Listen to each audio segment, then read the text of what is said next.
ಅವ್ರ ಉದ್ದೇಶಿಸಿನೇ ಕೇಳ್ತಾರೆ ಅವರು. ಹೌದಾ? ಇದನ್ನು ತಿಳ್ಕೊಳ್ಳಿ. ನಾನು ಏರಿದ ಎತ್ತರಕ್ಕೆ ನೀವೇರಬಲ್ಲೆಯಾ, ನಾನು ಇಳಿದ ಆಳಕ್ಕೆ ನೀನು ಇಳಿಯಬಲ್ಲೆಯಾ? ಇದು ನಾನು ನಿಮಗೆ ಕೇಳ್ತೀನಿ. 62 ವರ್ಷ, ನನ್ನ ಬಾಲ್ಯದ 7ನೇ ವರ್ಷದಿಂದ 13 ವಯಸ್ಸಿನವರೆಗೂ ನಾನು ಯೋಗಾಭ್ಯಾಸ ಮಾಡಿದೆ. ನನ್ನ ಮೂಲ ಗುರು ನನ್ನ ತಂದೆ. ಆಮೇಲೆ ಮೆಂತೇದ ಶರಣರು ಅಂತಿದ್ರು. ಮೆಂತೇದ ಶರಣರು ಅಲ್ಲೇ ನಮ್ಮ ಮನೆಯಾಗ. ಹೌದಾ? ಭಾಳ ಅದ್ಭುತ ಜ್ಞಾನಿ ಅವರು. ಅಕ್ಕೋರು ಅತ್ತಂದೆಯವರು ಗುರುಸಿದ್ದೇಶ್ವರ ಮಠದಾಗಿದ್ದರು. ನಾನು ಗುರುಸಿದ್ದೇಶ್ವರ ಮಠಕ್ಕೆ ಹೋಗ್ತಿದ್ದೆ ಮಕ್ಕಳಕ್ಕೆ. ನಮ್ಮ ತಂದೆ ಅಲ್ಲಿ ಕಳಿಸ್ತಿದ್ರು. ಹಿರಿಯ ಅಜ್ಜೋರಿದ್ದರು. ಎಸ್, ಎಕ್ಸಾಕ್ಟ್ ಮಡಿ. ಭಾಳ ಅದ್ಭುತ ಜ್ಞಾನಿ. ಅವ್ರ ಕಡೆ ನಾನು ವಿದ್ಯಾಭ್ಯಾಸ ಮಾಡಿದೆ. ನನ್ನ ತಂದೆ ಫಸ್ಟ್, ನೆಕ್ಸ್ಟ್ ಅವರು, ಆಮೇಲೆ ಸಾಕಷ್ಟು ಗುರುಗಳು. ಹೌದಾ? ಎಷ್ಟು ಕಲಿತೆ ಯಾವ ಜನ್ಮದ ಪುಣ್ಯನೂ ಕಲಿತೆ ನೀವು ಯಾರು ಊಹಿಸ್ಲಿಕ್ಕಾಗೋದಿಲ್ಲ, ಕಲ್ಪನೆ ಮಾಡಿಕೊಡಿಸಲಿಕ್ಕಿಲ್ಲ. ಅಷ್ಟು ಕಲಿತೆ.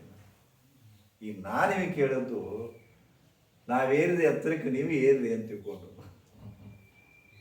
ನಾನು ಇಳಿದ ಆಳಕ್ಕೆ ನೀವು ಇಳೀರಿ ಅಂತ ತಿಳ್ಕೊಂಡು. ಬಟ್ ನೀವು ತಯಾರಿಲ್ಲ, ಸಾಧ್ಯ ಇಲ್ಲ. ಹೌದಾ?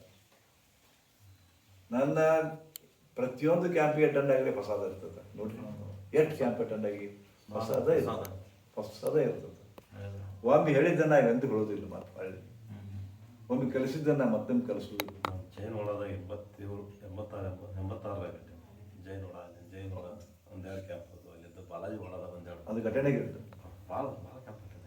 ಹೌದು, 86 ಅಟೆಂಡ್. 86 14 1 24 38 ವರ್ಷದ ಹಿಂದೆ ಅಂತೂ ಅಟೆಂಡ್ ಆಗಿ ತುಂಬ ಜನ. ಅವಾಗ ಎಷ್ಟು ಜನ ಪ್ರಾಣಾಯಾಮ ಆಮೇಲೆ ಇಲ್ಲಿದ್ದ ಒಂದಿಷ್ಟು ಮಂದಿ ಬೆಳಗ್ಗೆ 6 ಗಂಟೆ. ಅವಾಗಿನ ಸಿಸ್ಟಮ್ ಹೆಂಗಿತ್ತಂದ್ರೆ 6 ಗಂಟೆ ಕ್ಲಾಸ್ ಸ್ಟಾರ್ಟ್, 6-2 ನಿಮಿಷಕ್ಕೆ ಬಂದು ಹೊರಗೆ ಮುಗಿದವ್ರು. ಕ್ಯಾಂಪ್ ಕ್ಲೋಸ್ ಅಲ್ಲಿ ಈಗ ನಮ್ಮ ಫಸ್ಟ್ 10 ದಿವಸದ ಕ್ಯಾಂಪ್. ಮತ್ತು ಎಷ್ಟು ಜನ ಬರ್ತಿದ್ರು? ಎಷ್ಟು ಫುಲ್ ಇರ್ತಿತ್ತು. ಅದಕ್ಕೆ ಬದ್ಧತೆ ಬೇಕಂತೆ. ನಾನು ಇದೊಂದು ಯೋಗ ಅನ್ನೋದೊಂದು ಅದ್ಭುತ ಜ್ಞಾನ. ಬದ್ಧತೆ ಬೇಕು. ಬದ್ಧತೆ ಅಂದರೆ ಕಮಿಟ್ಮೆಂಟ್. ನಾ ಇದು ಮಾಡಬೇಕು. ಇದನ್ನ ಹಿಂದಕ್ಲವ್ರು ವೃತ ಅಂತಾರೆ, ಪೂಜಾ ಅಂತಾರೆ, ನಿಯಮ ಅಂತಾರೆ. ಹಂಗೆ ಮಾಡಬೇಕು. ಹಂಗೆ ಮಾಡಿದಾಗ ಇದು ಸಿಗುತ್ತೆ. ನಾ ಇನ್ನೂ ಹೇಳ್ತೀನಿ, ಒಂದು ಮಂತ್ರ ಬೇಕಾದ್ರೆ ನಾ ಪದೇ ಹೇಳ್ತೀನಿ. ನಮ್ಮ ಮಹಾಶಾವರಿಗೆ ದೀಕ್ಷೆ ಕೊಟ್ಟಾಗ ನಾನು ಅವ್ರಿಗೆ ಏನು ಹೇಳಿದಪ್ಪ ಅಂದ್ರೆ, ಇವತ್ತು ಇಲ್ಲಿ ಕುತ್ಕೊಂಡು ಸಾಧನ ಮಾಡಿದಿಲ್ಲ, ದಿನ ಅಲ್ಲೇ ಮಾಡಿರಂತೆ. ನಾನು ದಿನ ಅಲ್ಲೇ ಮಾಡಲಿ ಸಾಧನ. ಇವತ್ತು ಇಲ್ಲಿ ಕುಂತೆ, ನಾಳೆಗೆ ಅಲ್ಲಿ ಕುಂತೆ, ನಾಡ್ದು ಅಲ್ಲಿ ಕುಂತೆ ಇಲ್ಲ. ಇವತ್ತು ಇಲ್ಲಿ ಕೂತಿರಲೋ ಒಂದು ಓರಾ ಅಷ್ಟು ಕ್ರಿಯೇಟ್ ಆಗುತ್ತೆ. ಅಲ್ಲಿ ನಿಮ್ಮದಾದಂಥ ಪ್ರಭಾವಳಿ ಕ್ರಿಯೇಟ್ ಆಗುತ್ತೆ. ನಿಮ್ಮದಾದಂಥ ಒಂದು ಎನರ್ಜಿ ಅಲ್ಲಿ ಸ್ಥಿತ ಆಗುತ್ತೆ. ಅಲ್ಲಿ ದಿನಾಲೇ ಹುಕ್ಕೊಂತಿರಪ್ಪ ಅಂತಂದ್ರೆ ಒದ್ದಾಡೋದು ಬೇಕಾಗಿಲ್ಲ.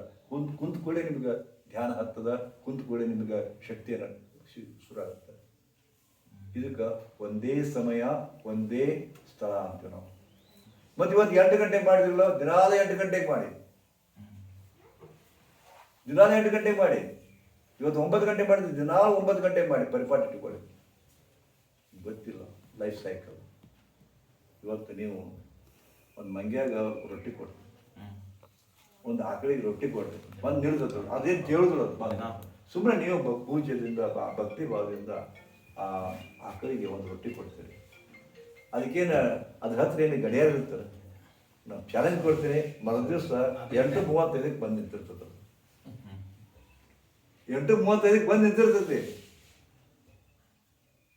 ಮತ್ತೆ ಕೊಡ್ರಿ, ಮತ್ತೆ ಸಟ್ ಆಗ್ತದೆ, ಬಾಡಿ ಸಟ್ ಆಗುತ್ತೆ. ನೀವು ಹೇಳೋದು ಬೇಕಾಗಿಲ್ಲ, ಕಾಯ್ತಿರ್ತದೆ ನಿಮ್ಮ ಸಲುವಾಗಿ. ಮತ್ತೆ ಕೊಟ್ರಿ, ಮತ್ತೆ ಹೋಗ್ತದೆ. ಆಕಳದತ್ತ ಆಕಳ ಮಂಗ್ಯಾನಂತ ಮಂಗ್ಯಾಗ ಸಮಯ ಬದ್ಧತೆ ಅದ. ಸಮಯದ ಬದ್ಧತೆ ಅದ. ಅದಕ್ಕೆ 7 ಗಂಟೆ ಆಗ್ತಿಲ್ಲ, 6 ಗಂಟೆ ಆಗ್ತಿಲ್ಲ, 6 ಗಂಟೆ ಆಗ್ತಿಲ್ಲ, ಬದ್ಧತೆ ಕ್ರಿಯೇಟ್ ಆಗಬೇಕು. ಇವತ್ತು ನಾನು ಆಸನ ಮಾಡಬೇಕು. ಯಾರಿಗೋಸ್ಕರ? ನಿಮಗೋಸ್ಕರ. ಮತ್ತು ನಮಗೋಸ್ಕರ ನಮ್ಮ ಟೈಮ್ ಇರ್ಲಿಪ್ಪ ಅಂದ್ರೆ ಮತ್ತೊಬ್ರು ಯಾರು ಕೊಡ್ತಾರೆ ನಮಗೆ? ನಿಮ್ಗೆ ಟೈಮ್ ಇಲ್ಲ ಅಂದ್ರೆ ನಿಮಗೆ ಟೈಮ್ ಕೊಡೋರು ಯಾರು ಅಂತ. ಅದಕ್ಕೆ ಒಂದೇ ಸಮಯ ಒಂದೇ ಸ್ಥಳ, ಇದನ್ನು ನೆನಪಿಟ್ರಿ. ಏನಾದ್ರು ಸಾಧನೆ ಇತ್ತಪ್ಪ ಅಂದ್ರೆ ಒಂದೇ ಟೈಮ್ ಮಾಡಿರಿ. Same time same place.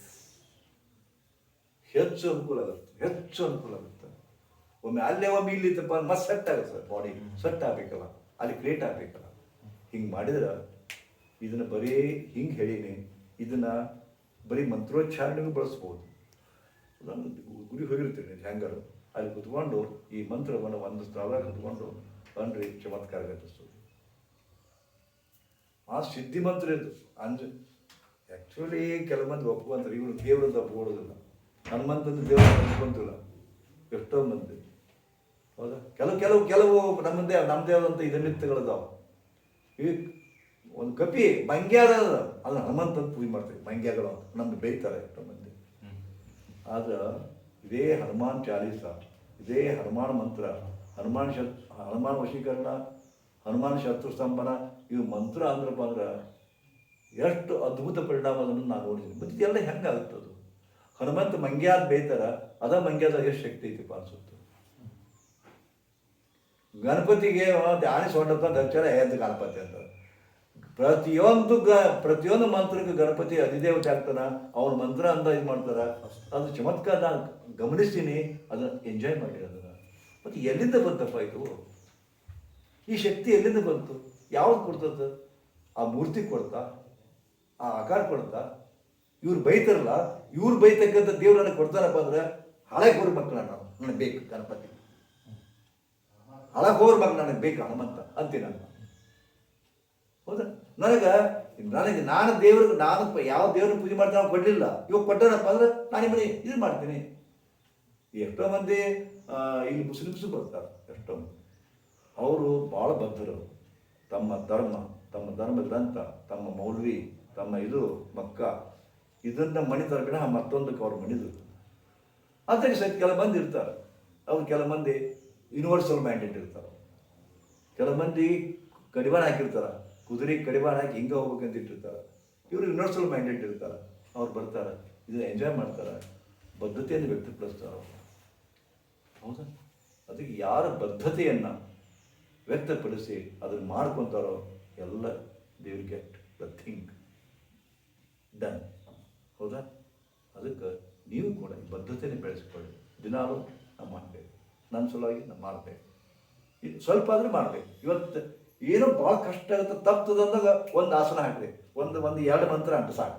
ಅಂದರೆ ನಿಮಗೂ ಸಮಾಧಾನ ಇರುತ್ತೆ, ನಾ ಇವತ್ತು ತಪ್ಪಿಸಲಿಲ್ಲಪ್ಪ, ಒಂದನ್ನು ಮಾಡಿದೆ. ಆ ಖುಷಿ ಮುಖ್ಯ. ನಾ ಇವತ್ತು ತಪ್ಪಿಸ್ಲಿಲ್ಲ, ಮಾಡಿದೆ, ಅದೊಂದು ಆತ್ಮದ ಒಂದು ಶಕ್ತಿಯನ್ನು ಕ್ರಿಯೇಟ್ ಮಾಡ್ತದೆ, ಆತ್ಮಶಕ್ತಿಯನ್ನು ಕ್ರಿಯೇಟ್ ಮಾಡ್ತದೆ. ಒಮ್ಮೆ ನಿಮ್ಮ ಮನಸ್ಸಿಗೆ ಭಾಳ ಕೆಟ್ಟದ್ದು, ಒಮ್ಮೆ ನಿಮ್ಮ ಮನಸ್ಸಿಗೆ ನೀವು ಸೋತ್ರಿ, ಬಿಟ್ಟು ನಡೀತೇಳ ಅಂತ ಭಾವನೆ ಕೊಟ್ಟರೆ ಬಿಡಿಸ್ಕೊಂಡು ಹೋಗ್ತದೆ. ಬಿಟ್ಟು ನಡೀತೇಳ ಅದಕ್ಕೆ ಏನು ದೊಡ್ಡ ದಿನ ಮಾಡ್ಬೇಕು, ಏನು ದೊಡ್ಡ ಅಂದ್ಕೊಂಡ್ರಿ ನಿಮ್ಗೆ ಗೊತ್ತಿರಲಿ. ದಿನಾಲೊಬ್ಬ ಅತ್ಯಂತ ಒಬ್ಬ ಶಿಸ್ತಿನ ಭಕ್ತಿ ವ್ಯಕ್ತಿ ಒಂದು ದಿವಸ ದಿನ ಬಂದಿ 8 ವರ್ಷ ಬಂದು 1-2 ದಿವಸ ತಪ್ಪಿ ಬಿಡ್ತೈತೆ. ಮನಸ್ಸಿಗೆ ಸಿಕ್ಕಾಪಟ್ಟೆ ಕಷ್ಟ ಆಗುತ್ತೆ. 8 ವರ್ಷ ನಾನು ಇದು ಮೇಂಟೈನ್ ಮಾಡ್ಕೊಂಡಿದ್ದೆ ಏನಪ್ಪ ಅಂತ ಅನಿಸುತ್ತೆ. ಆದ್ರೆ ಮನಸ್ಸು ನಿಮ್ಮನ್ನು ಸದಾ ಗೆದಿಲಿಕ್ಕೆ ಬಯಸ್ತದೆ. ಮತ್ತೊಮ್ಮೆ ತಪ್ಪಿಸ್ತದೆ ತಪ್ಪಬಾರ್ದು ಅನಿಸುತ್ತೆ, ಮಣ್ಣು ತಪ್ಪಿಸಿರಿ. ಹಂಗದ ಮಣ್ಣು ತಪ್ಪಿಸಲ್ಲ, ಇದೊಂದು ಸಲ ತಪ್ಪಿಸು ಮನಸ್ಸು. ಇದು ಹೆಂಗದ?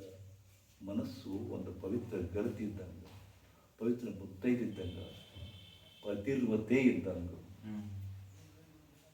ಒಬ್ಬ ಪತಿರ್ವತೆ ಒಂದು ಸಲ ಸರಿ ಜಾರಿಸಿದ ಮತ್ತೊಬ್ಬಗ ಮುಗಿತು. ಕೆಟ್ಟಿಯಲ್ಲ ಹೆಂಗದ? ಕೆಟ್ಟ ಹೋಗು ಸೂಡ್ಯಾಕ ಹಾಕಿ ಗರಿತಿ ಹೋಗಿ ಸೂಡ್ಯಾಕ ಹಾಕಿ. ನಮ್ಮ ಮನಸ್ಸು ನಮ್ಮ ಮನಸ್ಸು ಪತಿರ್ವತೆ ಅದ, ನಮ್ಮ ಮನಸ್ಸು ಗರತಿ ಅದು ಸೂಡಿ ಮಾಡಿದ ಯಾರಪ್ಪ ಅಂದ್ರೆ ನೀವೇ ಆ ಪವಿತ್ರ ಮನಸ್ಸನ್ನು ಸೂಳೆ ಮಾಡಿದಿರಿ. ಅದಕ್ಕೆ ಎಷ್ಟೋ ಮಂದಿ ನಾವು ಯಾರಿಗಾರ ಸುಳೆ ಮಗನ ಅಂತ ಬೇಯ್ತೀವಲ್ಲ, ಸುಳೆ ಮಗನ ಅಂತ ಬೇಯ್ತೀವಲ್ಲ, ಗೊತ್ತದನ? ನಮ್ಗೆ ಸುಳೆ ಮಗನ ಅಂತ ಬೇಯ್ತಾನ. ಸುಳೆ ಮಗ ಅಂತಂದ್ರೆ ನಿಮ್ಮ ಮಗುಗಲ್ಲ, ನಿಮ್ಮ ಅಪ್ಪಗಲ್ಲ, ಯಾರಿಗಲ್ಲ. ಸುಳೆ ಮಗನ ನಿಮ್ಮ ಮನಸ್ಸಿಗೆ. ಸುಳೆ ಅಂದ್ರೆ ಯಾರು? ಒಬ್ಬರು ನಂಬದೇ ಇರೋರು. ಅವರು ಎಲ್ಲರಿಗೂ ಹಾಸ್ತಾಳಕ್ಕೆ, ಒಬ್ಬರು ನಂಬಿಲ್ಲಕ್ಕೆ. ಹಂಗೆ ನಿಮ್ಮ ಮನಸ್ಸು ಸುಳೆ ಆಗೈತಂತ. ಗರತಿ ಸೂಳೆ ಪತಿರತೆ ಅನ್ನೋದು ಒಂದು ಹೆಣ್ಣಿಗೆ ಚಿರಯೋಗಿ ಮಾಡೋದು ಅಲ್ಲದು. ನಿಮ್ಮ ಮನಸ್ಸು ಸೂಳೆ ಮಗನ ಅಂತಾರೆ ಅದಕ್ಕೆ. ಮತ್ತು ಅದು ಅಲ್ಲ, ಹಲಕರ್ ಸುಳೆ ಮಗನ ಅಂತ.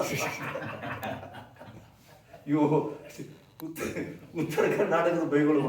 ನೀವೆಲ್ಲರ ಮಂಗಳೂರು ಕಡೆ ಇದನ್ನ ಮಾಡಿ ಹೋಗ್ಲಿ, ನಾವು ಮಾತಾಡಿದ್ರೆ ಅವ್ರು ಬೈದಾರ ಅಂತ ತಿಳ್ಕೊತಾರ. ರಫ್ ರಫ್ ಲ್ಯಾಂಗ್ವೇಜ್, ಭಯಂಕರ ರಫ್ ಮಾತಾಡಿದ್ರೆ ಹಲಕರ್ ಸುಳೆ ಮಗನ, ಒಂದು ಬ್ಲೇ ಮಂಗೆ ಸುಳೆ ಮಗನ. ಹೌದಾ? ಕಾರಣ ಮನಸ್ಸಿಗೆ ಸೋಲ್ಬೇಡ ಇಷ್ಟ. ಮತ್ತು ನಿಮಗೆ ಹೇಳಿದೆ ಬೈದು ಕರೆಕ್ಟ್ ಬರುತ್ತೆ. ಬೈದು ಮುಂದೆ ನನಗೇನು ಬೇಕಾಗಿದೆ, ನೀವು ಬೈದ್ರೆ ನಾನು ಬರೋದು, ನೀವು ಬಿಟ್ಟರೆ ಬರ್ದಿದ್ರೆ ನನಗೇನಿರ್ತ. ಆದ್ರೆ ನಿಮ್ಮ ಮನಸ್ಸು ಬೈಕ್ ಸೂಕ್ಷ್ಮ. ಎಲ್ಲರದು ನಿಮ್ಮ ಅಷ್ಟೇ ಅಲ್ಲ, ಎಲ್ಲ ಸಾಧಕರ ಮನಸ್ಸು ಭಾಳ ಸೂಕ್ಷ್ಮ. ಈಗ ಕ್ಯಾಂಪ್ ನಡೆದಾಗ 35 ಮಂದಿ ಬರ್ತಿದ್ರು ದಿನ, 35-45 ಮಂದಿ ಬರ್ತಿದ್ರು ಒಂದು ಇದಕ್ಕೆ ಬರ್ತಿದ್ರು. ಇವನು ಹೌದಾ? ಈ ತಾವರಿಗೆರೆ, ಇವರು ಬೋಣಗೆರೆ ಒಟ್ಟರು ಬರ್ತಿದ್ರು ಹುಡುಗರು, ಎಷ್ಟು ಬರ್ತಿದ್ರು. ಬರ್ತಾ ಕಮ್ಮಿ ಆಯ್ತು. ಒಂದು ದಿವ್ಸ ನಾವು ಹೋದೆ, ನಮ್ದು ದೀಪಕ್ ಕ್ಲಾಸ್ ಬಂತು. ಒಂದು ದಿವ್ಸ ಹೋದೆ, ನೋಡಪ್ಪ ಬರ್ತಿದ್ರ ಸರಿಯಾಗಿ ಬರ್ರಿ, ಹಿಂಗೆ ತಪ್ಪ. ಒಂದು ದಿವ್ಸ ಬಂದೆ, ಒಂದು ದಿವ್ಸ ಬಿಟ್ಟೆ, ಗ್ಯಾಸ್ ಬಿಟ್ಟು ಇಷ್ಟ ಅಂದಿನ. ನಾ ಅಂದಿದ್ದು ಇಷ್ಟ, ಬರ್ತಿದ್ರ ಸರಿಯಾಗಿ ಬರ್ರಿಪ್ಪ. ಇದ್ರ ಯಾಕೆ ಬರ್ತೀರ ಅನವಶ್ಯಕ ಅಂದದ್ದಕ್ಕೆ ಬಿಟ್ಟಾರ ಎಲ್ಲರೂ ಬಿಟ್ಟಾರ. ಇಷ್ಟು ಅನ್ನೋಂಗಿಲ್ಲ ನೋಡ್ರಿ, ಈಗ ಇಷ್ಟು ಸೂಕ್ಷ್ಮ ಈಗ ಇಷ್ಟು ಅಂದಿನಿ. ಅದು ಬದ್ಧತೆ ಇರಲಿ ಅಂತ ಇಂದಿನ ನಾನು ಇದು ಮತ್ತೆ ಹೇಳಬಾರ್ದಪ್ಪ ಅಂದ್ರೆ ಕೂಡ್ತೀವಿ, ಬಂದಾಗ ಬರ್ರಿ ಬಿಟ್ಟಾಗ್ಬಿಡ್ರಿ ಅಂದ್ರೆ ಎದಕ್ಕೆ ಬಂತದ್ದು? ನನಗೆ ಗುರು ಅದಿಲ್ಲ, ನನಗೆ ಹೇಳೋದು ಅಧಿಕಾರ ಅದ, ನಿಮಗೆ ತಿದ್ದು ಅಧಿಕಾರ ಅದ. ಅದಕ್ಕೆ ಬೈದ್ರು ಅಂತ ತಿಳ್ಕೊಬೇಡ್ರಪ್ಪ. ಬೈದದ್ದು ಎದಕ್ಕಪ್ಪ ಅಂದ್ರೆ ನಿಮ್ಮ ಉದ್ಧಾರಕ್ಕೆ ಕಟ್ಟಿಸಿರ್ತದೆ, ಚಂದ ಆಗ್ಬೇಕು. ನಾ ಹೇಳಿಲ್ವ, ನಾನು ಇಳಿದ ಆಳಕ್ಕೆ ನೀವು ಇಳಿಬೇಕು ಅನ್ನೋ ಆಸೆ ನನಗೆ. ನಾನು ಪದೇ ಹೇಳ್ತಿರ್ತೀನಿ, ಗುರುವನ್ನು ಮೀರಿಸಿ ಬೆಳಿಬೇಕಂತ ತಿಳ್ಕೊಂಡು. ಕೆಲ ಮಂದಿಗೆ ಗುರುವನ್ನು ಮೀರಿಸಿ ಶಿಷ್ಯರು ಬೆಳಿಬಾರ್ದಂತ ಭಾಳ ಇದು ಇರ್ತದೆ. ಬಟ್ ನನಗೆ ಹಾಗಿಲ್ಲ.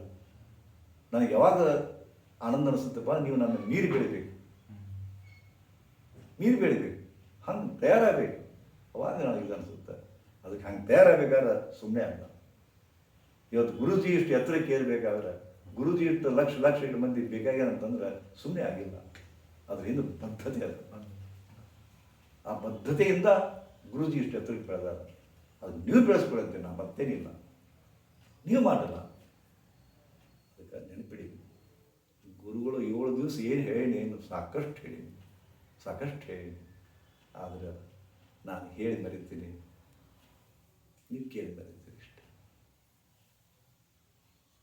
ಎಷ್ಟು ಹೇಳೀನಿ ನಿಮ್ಗೆ ಗೊತ್ತಿಲ್ಲ. ವಾಣಿ ಬಂತು, ಮರಿಯಾಗಿ ಕಾಸ್ಮಾಸ್ನಿಗೆ ಎಂಟಾಗುತ್ತೆ. ಹೌದಾ? ನೀವು ನನ್ನ ಬಾಯಿಂದ ಬರ್ತದ, ನಿಮ್ಮ ಹೋಗ್ತದ, ನೀವು ಇಲ್ಲಿಂದ ಹೊರಗೆ ಹಾಕ್ಬಿಡ್ತೀರಿ ಅಷ್ಟೇ. ಇಲ್ಲಿಂದ ಹೊರಗೆ ಹಾಕ್ಬಿಡ್ತೀರಿ. ಹಿಡ್ಕೊಳ್ಳೋಲ್ಲ ನೀವು ಹೊರಗೆ. ಯಾರಿಗೆ ಹಿಡ್ಕೊತೀರಿ ಅವ್ರು ಬೆಳಿತೀರಿ.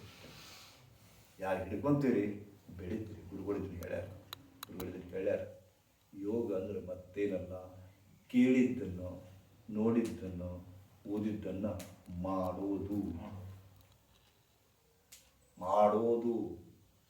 ನಾ ಹೇಳಿದೆ, ನೀವು ಕೇಳಿದ್ರಿ, ಸುಮ್ ಕುಂತ್ರಿ, ಯೂಸ್ಲೆಸ್, ಬಂಡೆ ಮೇಲೆ ನೀರು ಸುರಿದಂಗೆ ಹೋಗ್ತದೆ ಅಷ್ಟೇ. ಸಾಕು. ಇಷ್ಟೆಲ್ಲ ಸಾಕಷ್ಟು ಹೇಳೀರಿ. ಬಟ್ ಇಷ್ಟು ನೀವು ಬೆಳಿಬೇಕು. ನಿಮಗೆ ಯಾವುದೇ ನೋವು ಇರಬಾರ್ದು, ಯಾವುದೇ ಸಂಕಟ ಇರಬಾರ್ದು. ನಕ್ಕೊಂತಿರ್ಬೇಕು, ಟೆನ್ಷನ್ ಲೆಸ್ ಇರಬೇಕು. ಅದೇ ನಾನು ಈಗ ನಮ್ಮ ಕಡೆ ಬಂದೆ, ಆಶ್ರಮಕ್ಕೆ ಬಂದಿರಿ, ಈಗ ನಮ್ಮವ್ರು ಇದೆ, ನಿಮಗೇನು ಆಗಬಾರ್ದು. ಇಷ್ಟೇ ಕಳಕಳಿ ಅದು. ನೀವು ತೊಂದರೆ ಸಿಕ್ಕೋಬಾರ್ದು, ಇಷ್ಟೇ ಕಳಕಳಿ. ಮತ್ತು ತಿಳ್ಕೊರಿ, ಜಗತ್ತು ಭಾಳ ಕ್ರೂರದ. ಪ್ರತಿ ಕ್ಷಣಕ್ಕೂ ನಿಮ್ಮನ್ನು ಬೆಂಡ್ ಮಾಡಕ್ಕೆ ನೋಡ್ತದದು. ಪ್ರತಿ ಕ್ಷಣಕ್ಕೂ ನಿಮ್ಮನ್ನು ಬೆಂಡ್ ಮಾಡ್ತದ. ನೀವು ಎದಿ ಶರ್ಚೆ ನಿಂತಿರಪ್ಪ, ಒದಿತದದು. ಬಗ್ಗಿಸ್ಲಿಕ್ಕೆ ಪ್ರಯತ್ನ ಮಾಡ್ತದ, ಶತ ಪ್ರಯತ್ನ ಮಾಡ್ತದ ಜಗತ್ತು. ಶರಣ ಆಗ್ಬೇಕಂತ ಬಯಸ್ತದೆ, ತನಗೆ ಶರಣ ಆಗ್ಬೇಕು. ನೀವು ನರಳೋದನ್ನು ನೋಡಿ ಆನಂದ ಪಡ್ತದೆ ಜಗತ್ತು. ನೀವು ನರಳೋದನ್ನು ನೋಡಿ ಜಗತ್ತು ಪಡ್ತದೆ. ನೀವು ನಕ್ರಿ, ಹುಚ್ಚು ಹಿಡಿತದೆ ಅವ್ರಿಗೆ, ಹೊಟ್ಟೆ ಸಂಕಟ ಆಗ್ತದೆ ಅವ್ರಿಗೆ. ನಕ್ಕೊಂತಿದ್ರಪ್ಪ ಅಂದ್ರೆ ಚಲೋ ಡ್ರೆಸ್ ಹಾಕಿದ್ರೆ ಸಂಕಟ ಆಗುತ್ತ, ಚಲೋ ಮನೆ ಕಟ್ಟಿದ್ರೆ ಸಂಕಟ ಆಗ್ತದೆ. ಚಲೋ ಕಾರ್ ತಗೊಂಡ್ರೆ ಸಂಕಟ ಆಗತ್ತೆ ಜಗತ್ತಿಗೆ.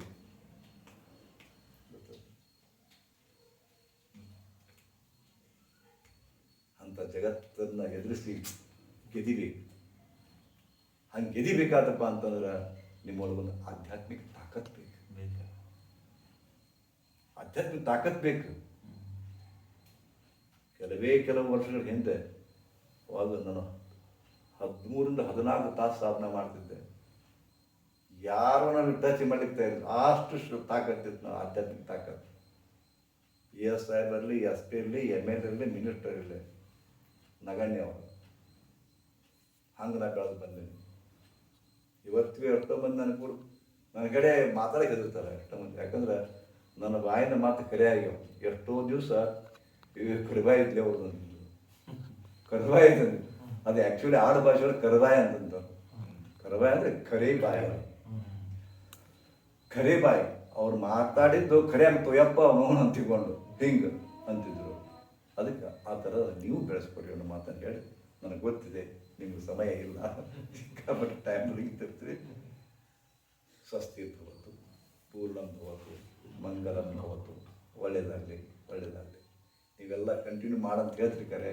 ಅದು ನಾಳಿಂದ ನಾವು 5 ದಿವಸ ಊರಾಗಿರೋದಿಲ್ಲ, ನೋಡೋಣಂತೆ. ಮುಂದೆ ಬಂದಾಗ ನೀವು ಒಂದು 7-8 ಜನ ಸತತ ಬರ್ತೀನಪ್ಪ ಅಂತಂದ್ರೆ ನಾನು ಕೊಡಕ್ಕೆ ಇದ್ದೀನಿ. ಯಾಕಂದ್ರೆ ಒಳಗಿರೋದನ್ನ ಹಂಚ್ಕೊಂಡಷ್ಟು ಬೆಳೀತೈತೆ. ಇಟ್ಟಷ್ಟು ಕೊಳೆದೈತೆ. ಹಂಚ್ಕೊಂಡಷ್ಟು ಬೆಳೆದಿದ್ದ ಇಟ್ಟಷ್ಟು ಕೊಳೆದಿದೆ. ಅದಕ್ಕೆ ನಾನು ಕೊಡಕ್ಕೆ ತಯಾರಿದ್ದೀನಿ. ಮುಕ್ತ ಮನಸ್ಸಿಗೆ ಕೊಡ್ತೇನೆ. ಕೇಳೋರು ತಯಾರಿದ್ರೆ ಸಾಕು. ನನಗೆ ಮುದಿತ ಮನಸ್ಸಿನ ಕೊಡ್ತೇನೆ. ಅದು ನೀವೇ ಬರೋದಿಲ್ಲ. ಅದು ಬರ್ತೀರಿ. ಹೆಂಗೆ ಬರ್ತೀರಿ? ಒಂದು ದಿವ್ಸ ಬಂದೆ, ಒಂದು ದಿವ್ಸ ಬಿಟ್ಟೆ. ಇವತ್ತು 6ಕ್ಕೆ ಬಂದೆ, ಸಂಜೆ 6ಕ್ಕೆ ಬಂದೆ, ಮತ್ತು 6:15 ಬಂದೆ. ಇದು ನನಗೆ ಇಟ್ಕೊಂಡಿದ್ದೀನಿ. 5,600 ಕ್ಯಾಂಪ್ ಮಾಡಿ ಅಂತ 10 ದಿವಸ ಕ್ಯಾಂಪ್ ಮಾಡೀನಿ. ಹೌದಾ? ಎಷ್ಟು ಸರಿ? ಆದರೆ ನಾನು ಕೆಲವು ಬೆರಳಿಗೆ ಟೈಮ್ ನಾನು ಲೇಟ್ ಆಗೋಗಿನಿ. ಇಷ್ಟ ಕ್ಯಾಂಪಿಗೆ ತಿಳ್ಕೊಂಬಿಟ್ಟೆ. ಬೆರಳಿಗೆ ಟೈಮ್ 8 ಸಲ ಇಷ್ಟೇ. ಅದಕ್ಕೆ ಯಾಕೆ ಪದ್ಧತಿ ಬೆಳೆಸ್ಕೊಡಿ ಅನ್ನೋ ಮಾತನ್ನು ಹೇಳಿ ಹೆಚ್ಚು ಮಾತಾಡದೆ ನೀವೆಲ್ಲರೂ ಹೋಗ್ರಿ, ಇನ್ನೊಂದು ಕೆಲಸ ಕಾರ್ಯ ಹುಡುಗ್ರಿ. ನಾನು ತಪ್ಪು ಅನ್ನೋದಿಲ್ಲ. ಯಾಕಂದ್ರೆ ಸಿಕ್ಕೊಂಡ್ರಿ ನೀವು ಪಾಪ ನೌಕರಿ ಮಾಡ್ತೀರಿ, ಏನೋ ಯಾರೇ ಟೈಮ್ ಕೊಟ್ಟಿರ್ತೀರಿ. I know it. ನಾನು ತಪ್ಪು ಅನ್ನೋದಿಲ್ಲ. ಬಟ್ ಇದು ವಿಡಿಯೋ ಕೂಡ ನಿಮ್ಮ ಸಲುವಾಗಿ ನೀವು ಬದ್ಧತೆಯಿಂದ ಇರಿ ಅಂದ್ಕೊಂಡು ಹೇಳ್ತಾ ಶ್ರೀ ಗುರುದೇವ್ ಸುಖಿ ಭವ.